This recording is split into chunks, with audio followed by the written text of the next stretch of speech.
Maliki yaumiddin. Patut iyyaka na'budu.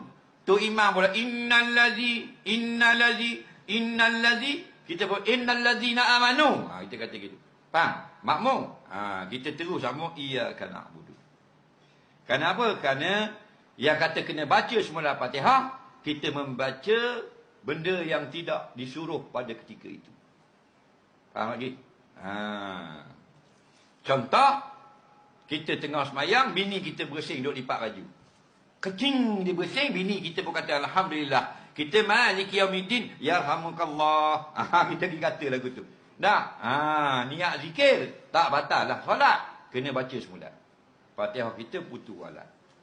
Tapi kalau kerja yang kita sebut di celah Fatihah itu hal-hal semayang, tak apa.